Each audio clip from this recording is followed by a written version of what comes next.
बच्चों, बहुत समय पहले की बात है। राजा उत्तानपाद के दो रानियां थी, सुनीति और सुरुचि।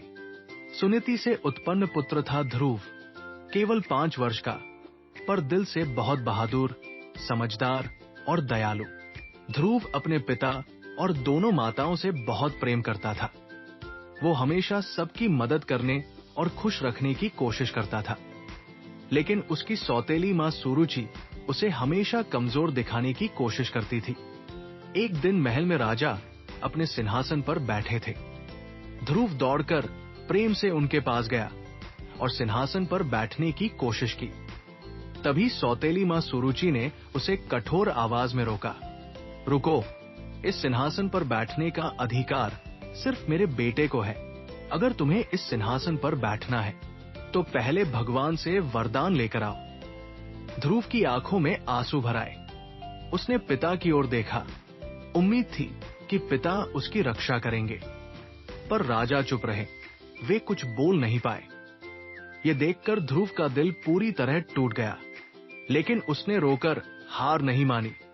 उसने सोचा, अगर भगवान सच में सबकी सुनते हैं तो मैं उनसे पूछूंगा कि मुझे इतना दुख क्यों मिला। अगले ही दिन बिना किसी को बताए ध्रुव अकेले ही घने और अंधेरे जंगल में चला गया। चारों तरफ ऊंचे ऊंचे पेड़, जंगली जानवरों की आवाज, ठंडी हवाएं, लेकिन उसके निश्चय की गर्मी और विश्वास उसे आगे बढ़ाते रहे। वहां उसने भगवान को पाने के लिए कठोर तपस्या शुरू की। पहले वो पत्तों पर जिंदा रहा, फिर सिर्फ पानी पीकर, और धीरे धीरे वो कई दिनों तक बिना भोजन के सिर्फ भगवान का नाम लेकर तप करता रहा। ध्रुव दिन रात ध्यान लगाकर ओम नमो भगवते वासुदेवाय का जाप करता रहता था। जंगल के जानवर भी उसके आसपास बैठकर उसकी शांति और भक्ति को महसूस करते थे। दिन बीते, हफ्ते बीते, ध्रुव का शरीर कमजोर हो गया, लेकिन उसका मन और विश्वास पहले से भी ज्यादा मजबूत हो गया। फिर एक दिन आकाश से एक तेज प्रकाश उतरा। सुगंधित हवा चली और संगीत जैसा मधुर स्वर सुनाई दिया। उस प्रकाश के बीच भगवान विष्णु प्रकट हुए।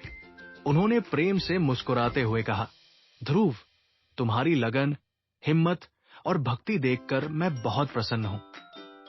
इतना छोटा होकर भी तुमने कभी हार नहीं मानी। तुम सदा के लिए याद किए जाओगे। मैं तुम्हें आकाश में एक ऐसी जगह देता हूं जो कभी नहीं बदलेगी, जो सदा चमकेगी और सबको दिशा दिखाएगी। और उसी क्षण ध्रुव एक चमकते हुए तारे में बदल गए, जिसे आज हम सभी ध्रुव तारा कहते हैं।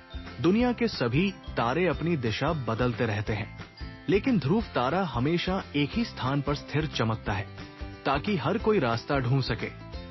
बच्चों, इस कहानी का सार है कि अगर दिल सच्चा हो और लक्ष्य मजबूत, तो उम्र, मुश्किलें या लोग कुछ भी हमें रोक नहीं सकते।